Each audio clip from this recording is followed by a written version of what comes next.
नमस्कार, आप देख रहे हैं इंडिया न्यूज स्पोर्ट्स। मैं हूं मनोज जोशी और आज बात करेंगे हम भारत पाकिस्तान मुकाबले की, भारत पाकिस्तान के रोमांच की। जैसा कि आप जानते हैं कि 24 तारीख से, जी हां 24 अक्टूबर से भारत पाकिस्तान का मुकाबला हो रहा है T20 वर्ल्ड कप में।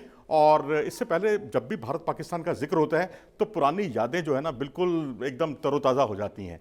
अगर हम देखें तो सबसे पहले हम ये शुरुआत करते हैं यहाँ पर इस पूरे कार्यक्रम की कि भारत और पाकिस्तान के कुछ ऐसे खिलाड़ी रहे हैं जो दोनों मुल्कों से खेले हैं। जी हां, भारत से भी खेले हैं, पाकिस्तान से भी खेले हैं। गुल मोहम्मद लॉर्ड्स टेस्ट में जिन्होंने डेब्यू किया था भारत के लिए, और उसके बाद वो जब बंटवारा हुआ 1952 में 52-53 की जो सीरीज थी उसमें वो पाकिस्तान की तरफ से खेले। उसके बाद आमिर इलाही जो है वो स्पिन बॉलर थे और उन्होंने भी पहले भारत की ओर से डेब्यू किया, फिर वो पाकिस्तान से खेले और भारत के खिलाफ खेले।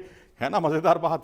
और तीसरे खिलाड़ी हैं अब्दुल हफीज़, ऑलराउंडर हैं, बाएं हाथ के स्पिन बॉलर हैं और स्पिन बॉलर रहे हैं, और इन्होंने भी कमाल का प्रदर्शन किया, पहले भारत के लिए और फिर वो पाकिस्तान की ओर से खेले हैं वर्ल्ड कप में, क्षमा कीजिएगा, पाकिस्तान की ओर से खेले हैं टेस्ट सीरीज में। और अगर हम देखें तो उसके बाद 1952-53 की जो सीरीज थी, भारत ने पहला मुकाबला जीता। विजय हजारे ने बहुत ही शानदार 70+ कुछ की पारी खेली, विनू वांकड ने 13 विकेट चटकाए। लेकिन अगले ही मुकाबले में, वो पारी से भारत मुकाबला जीता था और अगले मुकाबले में पाकिस्तान ने लखनऊ में खेले गए मुकाबले में भारत को शिकस्त दे दी। 1-1 से सीरीज बराबरी पर रही, क्योंकि उसके बाद के मुकाबले जो है कोई भी टीम अतिरिक्त जोखिम लेने को तैयार नहीं थी, जिससे मुकाबला जो है ये सीरीज बराबर समाप्त हुई। 1978-79 की सीरीज थी, कपिल देव का डेब्यू हुआ, तमाम सीरीज जो है वो फिर वो चलती चली गई। अब यहाँ पर कुछ मज़ेदार बातें करते हैं हम लोग हिंदुस्तान पाकिस्तान के मुकाबले की। इमरान खान ने, जी हाँ, भारतीय टीम के खिलाफ जब वो उतरते थे तो जब वो रनअप लेते थे तो हर कोई उनको देखता ही रह जाता था। बहुत ही गजब की गेंदबाजी थी, स्विंग गेंदबाजी उनकी बहुत ही कमाल की थी। और उन्होंने एक बात, बहुत ही मज़ेदार किस्सा सुनाया था। उन्होंने कहा था जब भी कभी भारत पाकिस्तान मैच होता है उसका रोमांच अपने शबाब पर होता है, और जब वो कभी हार कर आते थे तो एयरपोर्ट पर बड़ी फजीहत होती थी, और एयरपोर्ट पर जो पब्लिक होती थी उससे बचने के लिए कई बार वो रात के अंधेरे में वहां पहुंचते थे और उनको रोक लिया जाता था कि कहीं जाने की जरूरत नहीं है। एक बार तो उनको 2 घंटे तक एयरपोर्ट पे रोका गया, और जब फैंस जब चले गए अपने अपने घर तब जाकर ये लोग अपने घर पहुंच पाए। लेकिन इमरान खान साथ ये भी कहते हैं कि रोमांच इतना ज़बरदस्त होता है कि एक मौके पर तो भारत और पाकिस्तान का जो मुकाबला था उसमें पाकिस्तान ने जीत हासिल की, और एयरपोर्ट पर 1.5 लाख लोग थे वहाँ पर। जी हाँ, पाकिस्तान के उस एयरपोर्ट पर 1.5 लाख लोग आए थे अगवानी करने के लिए, अभिनंदन करने के लिए पाकिस्तान टीम का। इसी तरह से वकार यूनुस की बात करें, जी हाँ, वकार यूनुस जो है 2005 की बात मैं बता रहा हूँ आपको। अनिल कुंबले 10 विकेट जिस मैच में उन्होंने चटकाए थे, बल्लेबाजी कर रहे थे, और साथ में दूसरे छोर पर थे वसीम अकरम। 9 विकेट चटका चुके थे अनिल कुंबले, तभी वो आए और उन्होंने, वसीम अकरम ने ये किस्सा सुनाया है कि वकार ने कहा यार मैं रन आउट हो जाऊं, इनको 10 विकेट नहीं मिलेंगे। है ना मज़ेदार किस्सा। वसीम अकरम ने कहा नहीं भाई, वो अगर प्लेयर अपनी क्षमताओं से, अपने कैलिबर से 10 विकेट चटकाने की क्षमता रखता है तो क्या बुराई है यार, कोई बात नहीं है, उसको देखते हैं कि वो लेता है विकेट या नहीं लेता। और आखिरकार कुंबले का सपना पूरा हुआ, उन्होंने जिम लेकर के रिकॉर्ड की बराबरी की और 10 विकेट उस पारी में चटकाए थे। और अगर हम बात करें अब्दुल कादिर की, मेरे पसंदीदा खिलाड़ियों में से एक हैं ये।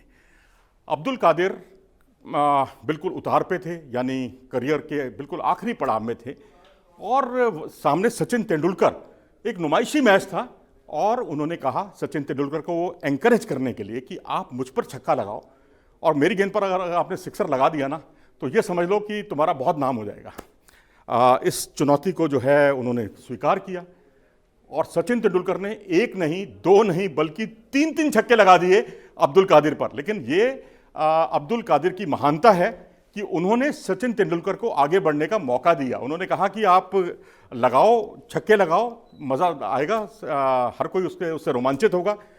करीब 25-26 रन कुछ बनाए थे उस ओवर में, और हर कोई दुनिया देखती रह गई। मैच नुमाइशी था, एग्जीबिशन मैच था, लेकिन सचिन तेंदुलकर ने अपनी मौजूदगी का एहसास करा दिया और अब्दुल कादिर ने उनकी पीठ थपथपाई। ये से कहते हैं खेल भावना। और अगर हम देखें तो वीरेंद्र सहवाग की बात करते हैं। जी हाँ, सहवाग बल्लेबाजी कर रहे थे, शोएब अख्तर बार बार उनको बाउंसर पर बाउंसर फेंक रहे थे। ये किस्सा बताया वीरेंद्र सहवाग ने, वीरू ने। तभी उन्होंने कहा कि जो तुम मुझे लगातार बाउंसर फेंक रहे हो, जब वो नॉन स्ट्राइक एंड पे आए, और उनकी बात हुई शोएब अख्तर से। उन्होंने कहा कि आप सचिन तेंदुलकर को बाउंसर फेंक के देखो ना। तो शोएब अख्तर ने चुनौती स्वीकार की और उन्होंने बाउंसर फेंकी और शोएब अख्तर की एक बाउंसर को पर हुक करके छक्का लगा दिया मास्टर ब्लास्टर सचिन तेंदुलकर ने। तब अनायासी मुंह से निकल गया सहवाग के, बाप बाप ही होता है। हरभजन सिंह की बात करते हैं, भज्जी। जी हाँ, भज्जी ने एक बार थे तो बॉलर, शोएब अख्तर की गेंद पर एक छक्का लग गया उनसे। अब बल्ला घुमाया और गेंद जो है वो उसी डायरेक्शन में गई और भज्जी कहते हैं कि भाई शोएब अख्तर जो है मुझसे बहुत चिढ़ से गए थे, नाराज हो गए थे, इरिटेट हो गए थे। उन्होंने कहा मैं तेरे कमरे में जाके ना तेरे को घुस के मारूंगा। भज्जी ने कहा कि भाई मैं तो बहुत टेंस्ड हो गया था, थोड़ा सा तनाव भी हो गया था, क्योंकि एक मौके पर मजाक में कमरे में घुसकर उसने मुझे भी मारा था, युवी को भी मारा था, दोनों को पटक पटक के मारा था शोएब अख्तर ने। कितना सच है ये तो खैर भज्जी जाने, शोएब अख्तर जाने, लेकिन बात सुनने में बहुत ही रोमांचित करती है, अच्छी लगती है। और अगर हम देखें मोहसिन खान पाकिस्तान के सलामी बल्लेबाज, ओपनिंग बल्लेबाज, और उनके रीना रॉय के साथ बहुत चर्चे हुए। बाद में ये चर्चे जो है शादी में बदल गए, दोनों की शादी हुई और उसके बाद मोहसिन खान मुंबई में भी रहने लग गए, मुंबई में क्रिकेट भी खेलने लग गए। और उसके अलावा उन्होंने कुल मिलाकर 13 फिल्मों में भी काम किया। मुझे तो याद एक फिल्म मैंने देखी थी, मुकेश भट्ट साहब की फिल्म थी, महेश भट्ट साहब के भाई मुकेश भट्ट, साथी फिल्म में वो हीरो के तौर पर आए थे। और भी कई फिल्मों में उन्होंने काम किया, लेकिन ये शादी बहुत ज़्यादा आगे नहीं चल पाई। उसके बाद अगर हम देखें तो शोएब मलिक, जी हाँ आप समझ गए होंगे, शोएब मलिक और सानिया मिर्ज़ा ये दोनों विवाह के बंधन में बंधे और सानिया मिर्ज़ा क्रिकेट मैदान पर अक्सर दिखाई देती हैं, शोएब मलिक को इनकरेज करती हुई दिखाई देती हैं। ये रिश्ता अच्छे दूर तक चला और चलता रहे, हम यही दुआ करते हैं।